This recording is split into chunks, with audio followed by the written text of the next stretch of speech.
بسم اللہ الرحمن الرحیم۔ السلام علیکم محترم ناظرین۔ حضرت عبد المناف کے 5 بیٹے تھے، وہب، عبد الشمس، ہاشم، مطلب اور نوفل۔ حضرت وہب بن عبد المناف کی بیٹی حضرت آمنہ تھیں، جبکہ حضرت ہاشم کے بیٹے حضرت عبد المطلب اور ان کے بیٹے حضرت عبداللہ تھے، یعنی حضرت عبداللہ اور حضرت آمنہ کا خاندان حضرت عبد مناف پر جا کر ملتا ہے۔ حضرت ہاشم کی اولاد بنو ہاشم کہلائی، جبکہ حضرت وہب کی اولاد بنو زہرہ کہلائی۔ حضرت آمنہ 549 عیسوی میں حضرت وہب کے گھر پیدا ہوئیں۔ آپ بچپن سے بے حد ذہین، حسین اور طاہرہ تھیں۔ جیسے جیسے آپ پرورش پاتی رہیں، ویسے ویسے آپ کی پاک بازی اور اعلیٰ ترین سیرت و کردار کے چرچے عام ہوتے چلے گئے۔ آپ حسن سیرت اور حسین صورت کا بے مثل نمونہ تھیں۔ بنو زہرہ چونکہ قریش کی ہی ذیلی شاخ تھی، تو حضرت وہب کو ان کی لاڈلی بیٹی حضرت آمنہ کے لیے قریش کے مختلف سرداروں اور ان کے بیٹوں کے رشتے آنے لگے، لیکن حضرت وہب کو کسی انتہائی نیک سیرت اور با کردار نوجوان کی تلاش تھی۔ چنانچہ ایک دن حضرت وہب اپنے بھائی حضرت شمس کے بیٹے حضرت عبد المطلب کے گھر کی طرف نکل پڑے۔ راستے میں وہ ایک عجیب و غریب منظر دیکھتے ہیں۔ آپ نے دیکھا کہ کوئی 70 کے قریب تلوار باز اور نیزہ بردار لوگ ایک نوجوان کو گھیر کر کھڑے ہیں۔ دور سے ہی یہ منظر دیکھ کر حضرت وہب ایک درخت کی اوٹ میں کھڑے ہو جاتے ہیں۔ آپ دیکھتے ہیں کہ اچانک آسمان سے کوئی عجیب مخلوق اس اکیلے نوجوان کی مدد کے لیے اترتی ہے، اور نوجوان ان 70 تلوار بازوں سے محفوظ ہو جاتا ہے۔ وقوع ہونے کے بعد حضرت وہب اس نوجوان کے قریب جاتے ہیں تو ان کی حیرت میں مزید اضافہ ہو جاتا ہے، کیونکہ وہ لڑکا آپ کے بھتیجے حضرت عبد المطلب کا بیٹا حضرت عبداللہ تھا۔ حضرت وہب اسی وقت یہ فیصلہ کر لیتے ہیں کہ وہ اپنی بیٹی حضرت آمنہ کا نکاح حضرت عبداللہ سے کریں گے، کیونکہ وہ جان گئے تھے کہ یہ لڑکا کوئی عام نہیں ہے، جس کی مدد کے لیے آسمان سے کوئی مخلوق اتری ہے۔ چنانچہ آپ نے اس رشتے کی بات ایک دوست کے ذریعے سے حضرت عبد المطلب کے پاس پہنچائی۔ حضرت عبد المطلب بھی یہی چاہتے تھے کہ حضرت عبداللہ کی شادی ہو جائے۔ اس سلسلہ میں وہ کسی ایسی عورت کی جستجو میں تھے جو حسب و نسب اور عفت میں ممتاز ہو۔ حضرت آمنہ بنت وہب میں یہ صفات موجود تھیں۔ حضرت عبد المطلب نے اس رشتہ کو پسند کیا۔ کچھ دنوں بعد رشتہ طے ہو جاتا ہے تو حضرت عبد المطلب اپنے بیٹے حضرت عبداللہ اور قریش کے کچھ معززین کو لے کر قبیلہ بنو زہرہ پہنچتے ہیں، اور وہاں دنیا کا خوبصورت جوڑے کا نکاح کیا جاتا ہے، اور یوں دو پاکیزہ روحیں ایک پاک رشتے کے بندھن میں بندھ جاتی ہیں۔ امام آلوسی، امام ابن کثیر اور امام قرطبی سے مشترکہ روایت ہے کہ یہ مبارک پیر کا دن تھا جب اس مبارک جوڑے کا نکاح ہوا، لیکن پھر 3 دن تک حضرت عبداللہ اور حضرت آمنہ کو خلوت گاہ میں جانے کی اجازت نہ دی گئی۔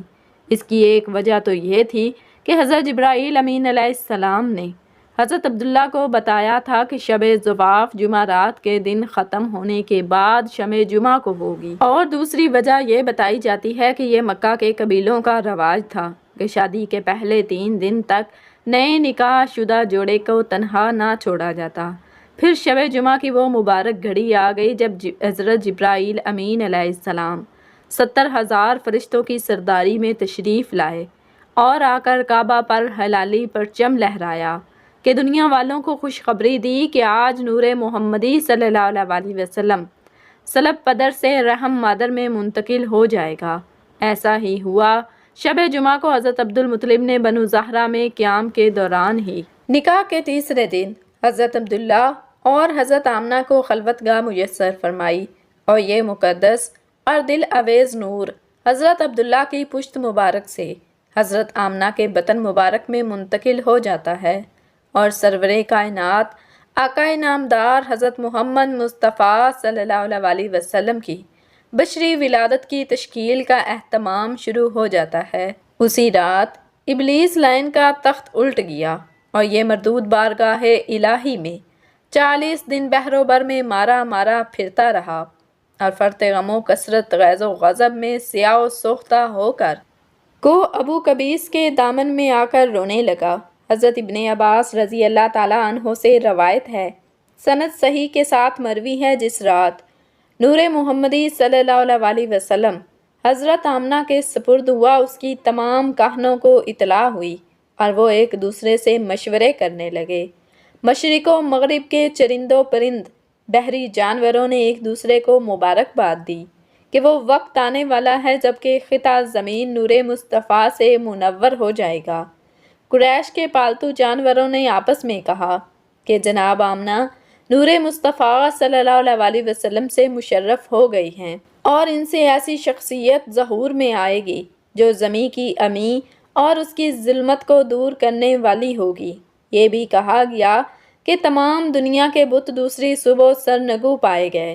ابلیس لائن کا تخت پلٹ گیا اور دوسرے بادشاہوں کے تخت سرنگو ہو گئے۔ صاحب اقتدار حاکموں اور بادشاہوں کی زبانیں گفتگو سے قاصر اور گنگ ہو گئیں۔ اس رات 200 عورتیں حسد سے مر گئیں اور بہت سی عورتیں امراض قلب میں مبتلا ہو گئیں۔ اللہ نے اپنے محبوب نبی صلی اللہ علیہ وسلم کو اس حال میں دنیا میں بھیجا کہ آپ کی آمد سے پہلے ہی آپ کے شفیق والد حضرت عبداللہ اس دنیا سے کوچ فرما چکے تھے۔ پھر جب حضور اکرم صلی اللہ علیہ وسلم 6 سال کے ہوئے تو آپ صلی اللہ علیہ وسلم کے سر سے ماں کی ممتا کا سایہ بھی اٹھ گیا۔ اب دادا کی شفقت ہی سب سے بڑا سایہ تھا۔ دادا اپنے اس یتیم پوتے کا بے حد خیال رکھتے اور ان کی نیند اور راحت، خوراک اور لباس کا اس قدر خیال رکھتے تھے کہ دیکھنے والے حیرت میں ڈوب جاتے۔ آپ صلی اللہ علیہ وسلم کو دادا سے اتنی محبت اور شفقت ملی کہ آپ صلی اللہ علیہ وسلم نے کبھی والد اور والدہ کی کمی محسوس نہ کی۔ ناظرین، یہ اسی دور کی بات ہے کہ جب 70 سال بعد یمن کو سیف خمیری نے حبشیوں کے قبضے سے چھڑا کر وہاں پر اپنی حکومت قائم کی۔ سیف خمیری کی اس کامیابی سے پورا عرب خوش تھا۔ اس کی بڑی وجہ یہ تھی کہ یہ حبشی ہر طرح سے مکہ والوں سے دشمنی مول لیتے تھے اور یہی وہ حبشی تھے کہ جنہوں نے ابراہہ کا ساتھ دیا جب اس نے مکہ پر حملہ کیا تھا۔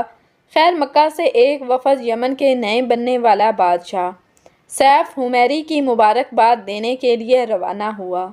اس لشکر کی قیادت نبی کریم صلی اللہ علیہ وسلم کے دادا جان حضرت عبد المطلب کر رہے تھے۔ جب یہ وفد یمن پہنچا اور بادشاہ کو اس وفد کی آمد کے متعلق بتایا گیا تو بادشاہ نے کہا کہ وہ کل اس وفد سے ملاقات کرے گا۔ رات گزارنے کے بعد بادشاہ سیف حمیری نے یہ حکم دیا کہ وہ صرف وفد کی قیادت کرنے والے سے ملنا چاہتا ہے۔ چنانچہ حضرت عبد المطلب ان کے دربار میں پیش ہوئے تو بادشاہ نے سارے درباریوں کو کہا کہ ہم دونوں کو اکیلا چھوڑ دیا جائے۔ اس کے بعد بادشاہ کہنے لگا، ہماری کتابوں میں لکھا ہے کہ مکہ کی سرزمین پر ایک ایسا بچہ پیدا ہوگا کہ جس کے دونوں کندھوں کے درمیان بالوں کا ایک گچھا ہوگا۔ اس کا نام محمد رکھا جائے گا۔ وہ یتیم ہوگا اور اپنے دادا کی کفالت میں ہوگا، اور ہمارے علماء کے مطابق یہی وہ وقت ہے کہ آپ نے ایسا بچہ دیکھا ہے۔ حضرت عبد المطلب فرمانے لگے، ہاں، میرے پوتے میں یہ سب خصوصیات موجود ہیں۔ بادشاہ کہنے لگا، بے شک میں یہ سب جانتا ہوں کیونکہ میرے جاسوس مکہ میں موجود ہیں۔ میں یہ بھی جانتا ہوں کہ وہ بچہ کوئی عام نہیں ہے، اور آپ بھی یہ جانتے ہیں کہ بادشاہ مزید کہنے لگے، اگر مجھے یہ ڈر نہ ہو کہ اس بچے کے سبھی دشمن ہو جائیں گے تو میں ابھی سے آپ کی اور اس بچے کی عظمت کا اعلان کر دیتا۔ اس کے بعد بادشاہ نے سارے وفد سے ملاقات کی، سب کو بہت عزت دی اور ڈھیر سارے انعامات، ہیرے جواہرات اور 1000 اونٹ دے کر ان کو روانہ کیا، اور ساتھ میں بتا دیا کہ یہ سب تمہارے سردار عبد المطلب کی خوش اخلاقی کی وجہ سے ہے۔ بس جب یہ قافلہ مکہ پہنچا تو ہر طرف دھوم مچ گئی کہ حضرت عبد المطلب کی بادشاہ نے بہت عزت کی ہے اور انہیں اپنی سرحد تک خود چھوڑ کر گیا۔ اس واقعہ کے بعد سے حضرت عبد المطلب کا مکہ میں رعب پہلے سے بھی زیادہ ہو گیا۔ بے شک اس واقعہ سے پہلے بھی خاندان نبوی مکہ میں بہت عزت والا تھا، لیکن اس واقعہ کے بعد مکہ کے لوگ حضرت عبد المطلب کے رعب تلے دب گئے۔ حضرت عبد المطلب کا زندگی بھر کا معمول تھا کہ سونے کے وقت میں کوئی ان کی خوابگاہ کے اندر نہیں آ سکتا تھا، نہ ہی کوئی ان کے بستر پر بیٹھنے کی جرت رکھتا تھا۔ اب ننھا محمد نہ صرف ان کی خوابگاہ کے اندر جا سکتا تھا بلکہ اپنے اس پوتے کے بغیر وہ خوابگاہ سردار قریش کو گوارا ہی نہ تھی۔ وہ اپنے سارے معمولات کو ترک کر کے حضور صلی اللہ علیہ وسلم کو اپنے ساتھ سلاتے اور ان کی ہر خواہش پوری کرتے۔ حضور صلی اللہ علیہ وسلم کے بچپن میں بعض حیران کن واقعات پیش آئے۔ انہی میں سے ایک واقعہ سیرت نگاروں نے لکھا۔ اس کے مطابق بنو مدلج کے لوگ کھوج لگانے کے ماہر تھے۔ جس شخص کا پاؤں ایک بار بھی دیکھا ہوتا زمین پر اس کے نقوش دیکھ کر وہ فوراً پہچان لیتے تھے کہ یہ اسی کے نقوش ہیں۔